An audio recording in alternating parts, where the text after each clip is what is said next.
کہ اگر آپ بستر پر لیٹے ہو اپنے گھر میں رات کے وقت یا تو رات کے وقت سونے کے لیے، تو ذرا تصور کرو کہ تم کہیں سفر پہ چلے گئے تھے اور گاڑی میں اپنے سیاحت کے لیے، تفریح کرنے کے لیے، جب واپس آنے لگے تو راستہ بھول گئے، راستہ بھول کر کسی غلط سڑک پہ پڑ گئے، اندھیرا ہو گیا، آدمی نہ آدم ذات، کوئی راستہ بھی بتانے والا نہیں، اور گاڑی خراب ہو گئی، گاڑی خراب ہو گئی۔ اب وہاں صحرا میں جہاں نہ کوئی بستی، نہ کوئی آدمی، نہ کوئی ہوٹل، نہ کوئی سرائے، وہاں کھڑے ہوئے ہیں، نہ کہیں جانے کا راستہ نظر آتا ہے، نہ کوئی روشنی نظر آتی ہے، نہ کوئی گاڑی ہے کہ اسی میں بیٹھ کے چلے، گاڑی جو تھی وہ بھی جواب دے گئی۔ اتنی دیر میں کھڑے ہو، کس حالت میں کھڑے ہو گئے، کس حالت میں کھڑے ہو گئے؟ بے-چارگی کا عالم، پریشانی کا عالم، رات کا اندھیرا، منزل سامنے نہیں، کھڑے ہو کھڑے ہو کھڑے ہو، بتاؤ کیا کرو گے؟ اس کھڑے ہو کے رو گے؟ اس وقت میں کچھ پکارو گے کسی کو کہ نہیں پکارو گے؟ تو اس وقت میں اور تو کوئی چارہ ہی نہیں نا، تو وہ کہے اللہ میرے تو سارے راستے ختم ہو گئے، سارے اسباب میرے ختم ہو گئے، میرے پاس نہ گاڑی ہے، نہ میرے پاس وہ کوئی ساتھی ہے، نہ جو ہے راستہ بتانے والا ہے، گم ہو چکا ہوں، آپ ہی کوئی راستہ نکالو۔ اس وقت پکارو گے کہ نہیں پکارو گے؟ اور اس وقت اللہ یاد آئے گا۔ ٹھیک، اب جو کرتے رہتے گڑ گڑاتے ہیں، تھوڑی دیر کے بعد ایک تیز رفتار مرسیڈیز گاڑی آئی، اس نے آپ کو کھڑا دیکھا اندھیرے میں، اس نے پوچھا بھائی کیا بات ہے؟ اس نے کہا جی اس طرح ہم راستہ بھول گئے تھے، گاڑی خراب ہو گئی، آؤ میں تمہیں لے کے جاتا ہوں۔ اور اس نے مرسیڈیز گاڑی میں بٹھا کے تمہیں تمہارے گھر پہنچا دیا۔ تو اب دیکھا اب میں بڑا ہوا ہوں یہاں، تو وہ حال بھی ہو سکتا تھا، اس حال سے اللہ نے بچا کر مجھے اپنے گھر پہ اپنے بستر پہ لا کے ڈالا ہوا ہے، یہ اس مالک کا کرم۔ تو اس وقت جو شکر نکلتا اللہ تبارک و تعالیٰ کا، اس حالت سے واپس آ کر گھر پر جو چین سے لیٹتے، اس سے جو شکر نکلتا وہ شکر اب ادا کرو۔ اب ہم یہاں بیٹھے ہوئے ہیں، سب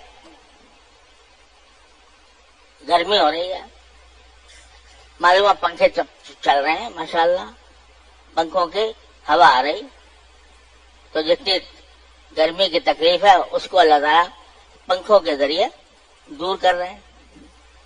سوچ کرو ہم دھوپ میں بیٹھے ہوتے، ہمارے پاس سامان نہ ہوتا سائے میں بیٹھنے کا، چلو سائے میں بیٹھے ہوتے، پنکھے بند ہوتے تو کیا ہوتا؟ پسینہ پسین ہو جاتے، گرمی کی شدت سے بےتاب ہو جاتے۔ اب بیٹھے ہیں الحمدللہ، پنکھے میں بیٹھے ہیں، ہوا میں بیٹھے ہیں، اپنے ساتھیوں کے ساتھ بیٹھے ہیں، دوستوں کے ساتھ بیٹھے ہیں، تو یہ نعمت ہے کہ نہیں ہے؟ تو اس نعمت کا جو اگر مقابل ہوتا اس وقت تمہاری کیا حالت ہوتی، اور اب جو نعمت مل رہی ہے اب کیا حالت ہے، وہ اختیار کر لو۔ حدیث میں ایک آتا ہے، حدیث میں الفاظ آتے ہیں، الفاظ یہ ہیں کہ اللہ تعالیٰ ہنستا ہے اس اپنے بندے پر، ہنستا ہے غلط ہے، لیکن اللہ کا ہنسنا وہ کما یلیق بشانہ. تو حدیث فرماتے ہیں کہ ایک اس دیہاتی کے اوپر اللہ تعالیٰ ہنستا ہے کہ جو ایک اونٹ پہ سوار ہو کے جا رہا تھا اور وہ کہیں راستے میں رکا تو اونٹ بھاگ گیا، کہیں گم ہو گیا. اور وہی جیسے میں کہہ رہا ہوں صحرا، کوئی چلنے کا راستہ نہیں، پہنچنے کی منزل نہیں نظر آ رہی، کوئی راستہ سجائی نہیں دے رہا اور اونٹ گم ہے. اب وہ پریشان پریشان پریشان، یہاں تک کہ اچانک اونٹ آ کھڑا ہو گیا. تو خوشی کے مارے اس کے منہ سے یہ جملہ نکلا، یا اللہ میں تیرا پروردگار ہوں، تو میرا بندہ ہے. یعنی کہنا چاہتا تھا کہ میں تیرا بندہ ہوں، تو میرا پروردگار ہے. کہ پروردگار تو نے مجھے یہ مصیبت سے نکال کے یہ نعمت عطا فرما دی. کہنا تو چاہ رہا اللہم انت، کہنا تھا اللہم انت ربی وانا عبدک، کہتا اللہم انت عبدی وانا ربک، کہ میں تیرا رب ہوں، تو میرا بندہ ہے. اللہ تعالیٰ ایسے بندے پر ہنستے ہیں. ہنسنے کا کیا معنی؟ ہنسنے کے جو بھی کچھ معنی ہو، ہم تو اس کی تہ تک تو پہنچ نہیں سکتے، لیکن اس بندے پر پیار تو آتا ہے کہ یہ اللہ کا بندہ، اس نے مجھے یاد کیا، اور یاد اس طرح کیا کہ اس کے الفاظ بھی اس کے ساتھ نہیں دیا انہوں نے، ایسے الٹی بات کہہ گیا. اگر عام حالت میں کہتا تو کفر تھا، ایسی بات کہہ گیا. عام حالت میں کہتا تو کفر تھا نا، لیکن اس نے میرے شکر گہرائی سے شکر ادا کرنے کے لیے اس کے زبان بچل گئی، اس کے الفاظ بگڑ گئے، لیکن اس کے دل کی جو حالت تھی وہ میرے شکر ادا کرنے کی تھی. تو حضرت والا نے یہ ایک ہمیں نسخہ بتایا تھا. اللہ تعالیٰ اپنی رحمت سے عمل کی توفیق عطا فرمائے. جس اچھی حالت میں ہو اس کے برعکس حالت کا تصور کرو کہ اللہ نے اس سے بچایا، اس میں نہ لیا مجھے. اگر اس کا الٹ کام کرو کہ جس حالت میں ہو اس سے اچھی حالت میں یار وہ نہ ملی ہمیں، یہ مل گئی، تو نہ شکری. اب اس گرمی میں یار ایئر کنڈیشن ہوتا تو اچھا تھا، سمجھے، پنکھے تو چل رہے ہیں، لیکن اگر یہاں پر ہم سینٹرل ایئر کنڈیشن ہوتی مسجد اور اس کے سے ٹھنڈی ٹھنڈی ہوا تھی تو یہ جو گرمی لگ رہی ہے یہ نہ لگتی.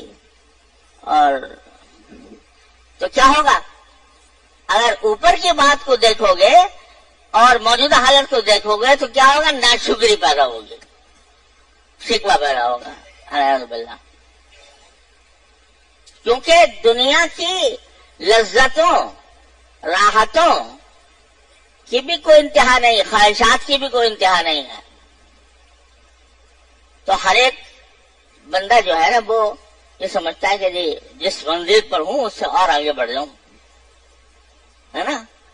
ارے جس منزل پہ جو یہ جانا چاہیے تھا وہاں سے یہاں آ گیا، پہلے شکر تو ادا کر لے اس پر. اگر اور آگے جانا ہے تو مانگ لینے سے، لیکن ناشکری تو نہ کر. یہ تو نہ کر کے جو نعمت اللہ نے دے رکھی ہے اس نعمت کی ناقدری کرے.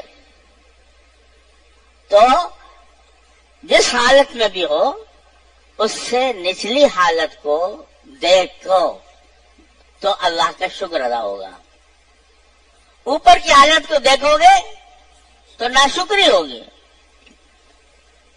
ہاں اوپر کی حالت کو دیکھو، بے شک کچھ نہیں ہے، لیکن دعا مانگ کے زیادہ جو کچھ آپ نے دے رکھا ہے وہ تو اللہ آپ کی نعمت ہے، یا اللہ یہ بھی دے دیجیے، سمجھے. وہ مانگ لو، دعا کے لیے دعا میں کوئی غرض نہیں ہے. تو یہ جو دن رات اٹھتے بیٹھتے لیٹے دعا ذکر کرنے میں، ذکر کی تو بے شمار طریقے ہیں نا، اس میں دعا بھی ہے، اس میں شکر بھی ہے، اس میں تسبیح بھی ہے، اس میں تقدیس بھی ہے، اس میں درود شریف بھی ہے، اس میں صرف ذہن کے اندر اللہ تبارک و تعالیٰ کی نعمتوں کا تصور جمانا بھی ہے، وہ بھی ذکر ہے۔ تو اس واسطے اس کو حاصل کرنے کے لیے ذرا میں یہ جو 2-3 دن سے عرض کر رہا ہوں، ہم اپنے خیالات کی رو کو جو پتہ نہیں الٹ پلٹ کاموں میں ہر وقت ملوث ہے، آپ ہم میں سے ہر شخص اپنے گریبان میں منہ ڈال کر جائزہ دے کر دیکھے، جو خیالات ہر وقت اس کے دماغ پر مسلط رہتے ہیں ان میں سے کتنے ضروری تھے؟ بھائی یہ نہ ہوتے تو مر جاتا، یہ نہ ہوتے تو برا حال ہو جاتا، اور کتنے بے فائدہ تھے، اور کتنے لغو تھے، بہودہ تھے۔ سارا دماغ جو ہے وہ ان چکروں کی آمادگاہ بنا ہوا ہے، دماغ کسی ایک طرف غلط رخ پہ پڑا ہوا ہے۔ اس کو صحیح رخ پر لانے کا طریقہ یہ ہے کہ اللہ تعالی کی موجودہ دی ہوئی نعمتوں کا استحضار کرے، اس پر شکر ادا کرنے کی طرف توجہ دے۔ یا اللہ بیٹھا ہوں، آپ نے الحمدللہ کپڑے اچھے عطا فرما دیے ہیں، بیٹھا ہوں یہاں پر بیٹھنے کی آرام دہ جگہ موجود ہے، یا اللہ بیٹھا ہوں سب دوست احباب محبت والے موجود ہیں، یا اللہ بیٹھا ہوں پنکھا آپ نے کھولا ہوا ہے، ہوا آ رہی ہے۔ اس میں سے کون سی چیز ایسی ہے جو قابل شکر نہ ہو؟ تو شکر کرتے رہو بیٹھے ہوئے، دماغ اس طرف چلاؤ جو نعمتیں مل رہی، اور جو نہیں ملی جن کی خواہش ہے وہ بھی انہیں سے کہہ دو، یا اللہ یہ مجھے اس طرح کی چیز کی ضرورت معلوم ہو رہی ہے، آپ ہی دیں گے، آپ ہی دے دیں۔ تو دماغ کی رو جو ہے جو کسی اور طرف چلی ہوئی ہے، دنیا کی طرف، فضول خیالات کی طرف، فضول مباحثوں کی طرف، فضول مشغولیات کی طرف جو دماغ چل رہا ہے، اس کو ذرا سا اس کا رخ موڑ دو اللہ تبارک و تعالیٰ کی نعمتوں کی طرف۔ چلو خواہشات کی طرف بھی موڑ دو، کوئی حرج نہیں، لیکن نہ خواہشات کی طرف موڑو، نہ شکر بن کر، نہ شکر بن کر نہیں، مانگنے والا بن کر اللہ سے مانگو، یا اللہ میں مجھے یہ چیز مجھے کمی لگ رہی ہو دے دو۔ تو جب اگر خیالات کی رو اللہ تعالیٰ اپنے رحمت سے ہماری بدل دے، اللہ تعالیٰ بدل دے اپنے رحمت سے، اس کے قبضے قدرت میں ہے، ہمارے خیالات کی رو بدل دے، تو پھر جو ہے اللہ تعالیٰ جو اتنے صحیح معنی میں اللہ تعالیٰ کا قرب حاصل ہوگا۔ حضرت مجذوب صاحب رحمۃ اللہ علیہ، حضرت حسن صاحب مجذوب رحمۃ اللہ علیہ، حضرت تھانوی رحمۃ اللہ علیہ کے خاص خلیفہ مزاج شناس، ایک شعر فرماتے ہیں، اس شعر میں وہ اتنے تھے قریب کہ دل ہی میں مل گئے،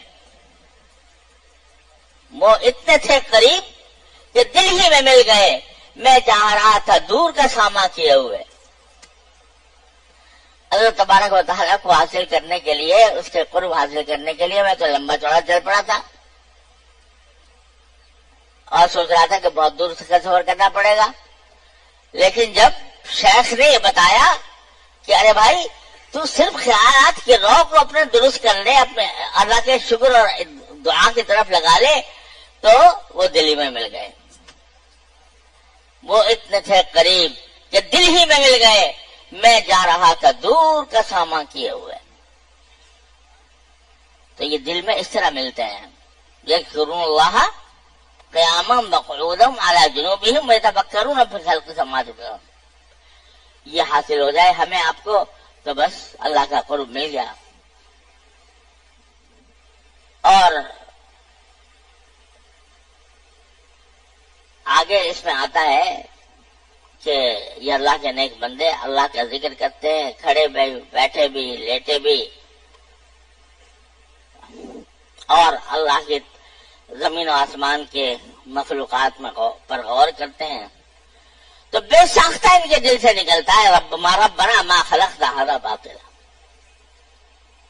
یہ آپ نے بیکار نہیں پیدا کر دیا. یہ سب کچھ بیکار پیدا نہ کرنے کا معنی یہ کہ یہ ایسا نہیں ہے کہ بس یہ زندگی آ کے ختم ہو جائے گی اور اس کے بعد کوئی ایسا دن نہیں آئے گا جس میں ظالم کو ظلم کا بدلہ دیا جائے اور نیک کو نیکی کا بدلہ دیا جائے. اگر یوں ہی ہے کہ بھئی ظالم بھی مر کے ختم ہو جائے گا اور مظلوم بھی مر کے ختم ہو جائے گا، اللہ کو ماننے والا بھی مر کے ختم ہو گیا اور اللہ کی عبادت کرنے والا بھی مر کے ختم ہو گیا، آگے کوئی وقت ایسا نہیں ہے کہ جس میں حساب کتاب ہو اور جس میں ظالم کو ظلم کی سزا دی جائے اور مظلوم کو اس کی اور اس کے نیک کاموں کے لیے اس کی دلداری کی جائے، اس کا انعام دیا جائے. تو پھر یہ کائنات کیوں پیدا ہوئی؟ ربنا ما خلقت ھذا باطلا، یہ آپ نے بیکار پیدا نہیں کی. سبحانک فقنا عذاب النار. جب اس نتیجے تک پہنچ گئے کہ سارا کارخانہ جو ہے ویسے ہی نہیں پیدا ہوا، یہ اللہ تعالیٰ نے اس لیے پیدا کیا ہے تاکہ نیکوں کو نیکی کا صلہ ملے، بروں کو برائی کی سزا ملے، اس لیے قائم کیا. تب یہ بات ہے تو سبحانک فقنا عذاب النار. آپ کے ذات بے عیب ہے. سبحانک ہم ترجمہ کر ہی نہیں سکتے، ایسے ہی ٹوٹا پوٹا کر کے کہہ دیتے ہیں کہ آپ کے ذات بے عیب ہے، ہر عیب سے پاک ہے. ایسے ہی یہ لنگڑا لولا ترجمہ ہے کہ آپ کے ذات پاک ہے، اور کوئی ہمارے پاس ہے بھی نہیں لفظ، اس واسطے لنگڑا لولا ہی کر لیتے ہیں. ورنہ کیا کائنات پوشیدہ ہے سبحان اللہ کے اندر، ہم آپ تصور نہیں کر سکتے. سبحانک، آپ کی ذات پاک ہے. فقنا عذاب النار، لہذا آپ ہمیں جہنم کے عذاب سے بچا لیجیے.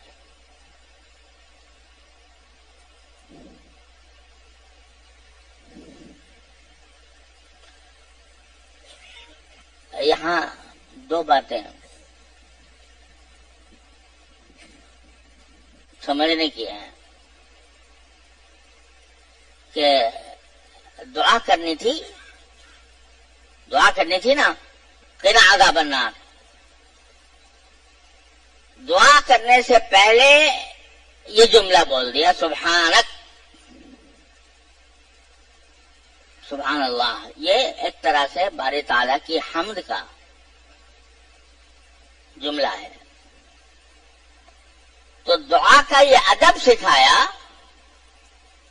کہ جب آپ کوئی دعا مانگو اللہ تبارک و تعالیٰ سے تو دعا مانگنے سے پہلے اس کی حمد کرو.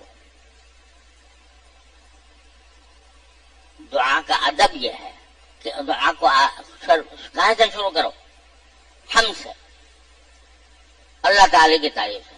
الحمدللہ پہلے کہو، پھر درود شریف پڑھو، پھر جو کچھ مانگنا ہے مانگو. یہ ادب سے ہے. حمد پہلے، پھر درود شریف، پھر دعا. کیوں؟ وجہ یہ ہے کہ جب ہم اللہ تعالیٰ سے کوئی چیز مانگتے ہیں، یا اللہ گرمی لگ رہی ہے، گرمی دور فرما دیجیے، یا اللہ بھوک لگ رہی ہے کھانا کھلا دیجیے،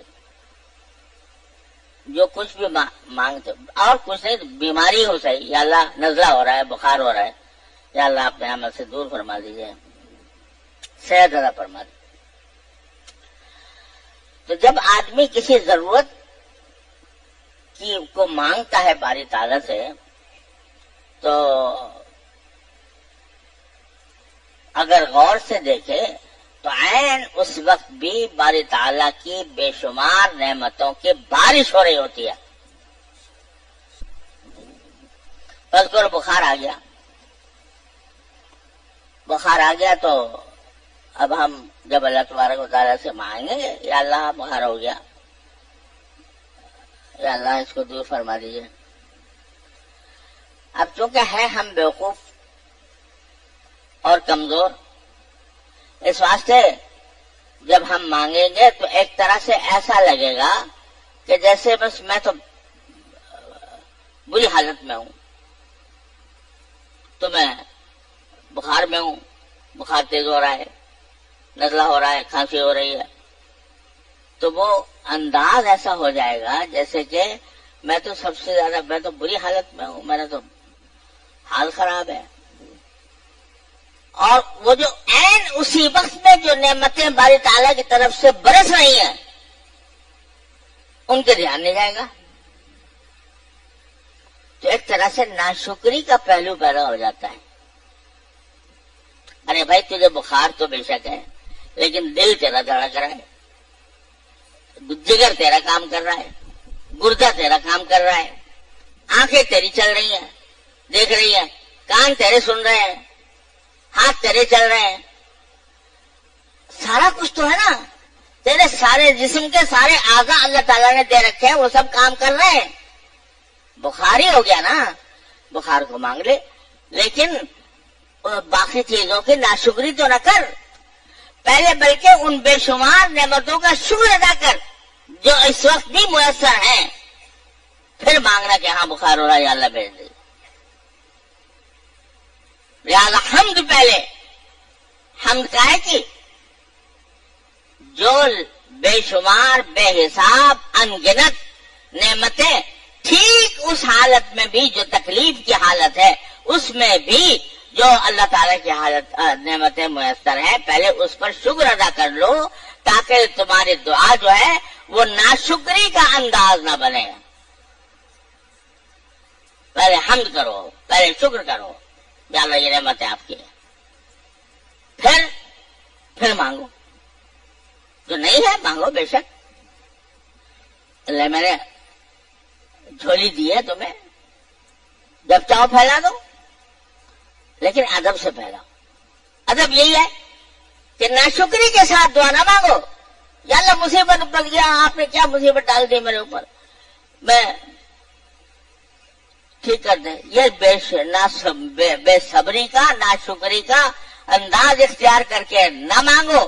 ایسے بے صبر بندے نہ بنو بلکہ شکر گزار بنو. لہذا پہلے حمد کرو ہمارے اللہ تعالیٰ کی، اور درود بھیجو رسول کریم سرورت عالم صلی اللہ علیہ وسلم پر. درود بھیجو کہ انہوں نے ہی طریقہ سکھایا ہمیں دعا مانگنے کا، اس لیے درود بھیجو. اور جب درود بھیجو گے درود تو قبول ہونا ہی ہونا ہے، کوئی درود رد نہیں ہو سکتا، درود تو قبول ہونا ہی ہونا ہے. تو یہ اپنی حاجت بھی ساتھ لگا دو تو کچھ بڑی نہیں کہ اللہ تعالیٰ جب درود قبول کرے تمہاری دعا بھی قبول کرے. لہذا پہلے ہم، پھر درود شریف، اور پھر مانگو. تو یہاں انہوں نے اسی پر عمل کرتے ہوئے اللہ کے نیک بندے جن کا ذکر ہو رہا ہے انہوں نے کہا سبحانک فقنا عذاب النار. پہلے اللہ تعالیٰ کی تسبیح فرمائی اور اس کے بعد کہا کہ اللہ جہنم سے بچا دے. اب ذرا دیکھو کن بندوں کا ذکر ہو رہا ہے اس آیت میں. ان بندوں کا، ان اولو الالباب کا، عقل والوں کا، دانش مندوں کا، جن کو اللہ نے سرٹیفکیٹ دیا اولو الالباب ہونے کا، ان کا ذکر ہو رہا ہے نا. اور ان کی یہ صفت بھی بیان کیا کہ وہ لیٹے کھڑے بیٹھے لیٹے اللہ کو یاد کرتے ہیں، اللہ کا ذکر کرتے ہیں. اور آسمان و زمین کی تخلیق پر غور کر کر کے باری تعالیٰ کی عظمت اور کبریائی کا دل میں احساس پیدا کرتے ہیں. تو ظاہر ہے نیک لوگ ہی ہوں گے نا، یا وہ کوئی فاسق فاجر ہوں گے جن کا ذکر ہو رہا ہے. اولو الالباب ہیں، ہر حالت میں اللہ کا ذکر کرتے ہیں اور آسمان و زمین کی چیزوں کو دیکھتے ہیں تو اس سے اللہ تک پہنچتے ہیں۔ اب جب وہ دعا مانگنے پر آتے ہیں تو پہلی دعا یہ یا اللہ جہنم سے بچا لے۔ بھائی کوئی گناہگار، کوئی فاسق، کوئی شرابی، کوئی زانی، کوئی اعوذ باللہ لٹیرا، وہ مانگے تو اس کو تو آگ نظر آ رہی ہے نا اپنے اعمال میں، جھوٹ بول رہا ہے، غیبتیں کر رہا ہے، بہتان لگا رہا ہے، زنا کر رہا ہے، شراب پی رہا ہے، سارے دنیا کے گناہ کر رہا ہے، تو آگ تو نظر آ رہی ہے نا اس کو۔ وہ کہے کہ نا عذاب النار تو سمجھ میں آتی ہے بات۔ اور جو آدمی سجدے میں پڑا ہے، جو صبح سے شام تک ذکر میں مشغول ہے، ہر حالت میں ذکر کر رہا ہے، ہر حالت میں اللہ تعالیٰ کی کائنات پر غور کر کے اس کی عظمت و کبریائی اس کے دل میں بیٹھ رہی ہے اور اس کی حمد کر رہا ہے، تو اس کی سب سے پہلی حاجت یہ ہے کہ مجھے جہنم سے بچا لے۔ بظاہر تو جہنم نظر نہیں آ رہی، قرآن شریف نے، حدیث نے، اللہ تعالیٰ کے دین نے بتا دیا کہ جو یہ اعمال کر رہا ہے وہ انشاءاللہ اللہ کے پاس جائے گا، جنت میں ہوگا۔ تو کہتا نہیں جی پہلے مجھے آگ سے بچا لو، وقنا عذاب النار۔ میں کیوں؟ اس لیے کہ جب یہ ذکر اللہ تبارک و تعالیٰ کسی ذکر کی توفیق دیتے ہیں، بندہ ہر وقت جو ذکر کرتا ہے ذکار بن جاتا ہے، شکار بن جاتا ہے، تو اس کے اوپر اللہ جل جلالہ کی عظمت اور کبریائی کا اور اس کے جلال و جمال کا ایسی چھاپ اس کے دماغ پر ہوتی ہے کہ اپنے آپ کو اس کے آگے بے حقیقت سمجھتا ہے اور سمجھتا ہے میرا ہر عمل بے حقیقت ہے، کہیں میں اس بے حقیقت عمل کی وجہ سے جنت کے بجائے جہنم میں نہ جا پڑوں۔ میں جو عمل کر بھی رہا ہوں اس عمل کے اندر اس کو کوتاہیاں نظر آتی ہیں کہ کہاں اس عالی جناب کی بارگاہ اور کہاں میرا چھوٹا سا عمل۔ تو اپنے سارے عمل کو ہیج در ہیج سمجھتے ہیں اور اس کی وجہ سے کہتے ہیں جی پہلا کام یہ ہے کسی طرح آگ سے چھٹکارا مل جائے، آگے بعد میں دیکھا جائے گا۔ وقنا عذاب النار۔ تو میرے سارے جو اعمال ہیں یہ پتہ نہیں مجھے جہنم سے بچا سکیں گے نہیں بچا سکے۔ اس کے دل خشیت سے معمور ہوتا ہے، اس کا دل خشیت سے معمور ہوتا ہے، باری تعالیٰ کے جلال و جمال اور ہیبت سے معمور ہوتا ہے، تو وہ کرتا بھی جاتا ہے اور ڈرتا بھی جاتا ہے۔ والذین یؤتون ما آتوا وقلوبهم وجلۃ انہم الی ربہم راجعون۔ کرتے بھی جا رہے ہیں اور دل میں یہ خوف بیٹھا ہوا ہے کہ بھئی اللہ تعالیٰ کے سامنے جو جانا ہے، میرے اس عمل کی پتہ نہیں کر رہا ہوں وہ کیا حقیقت ہے اس کی۔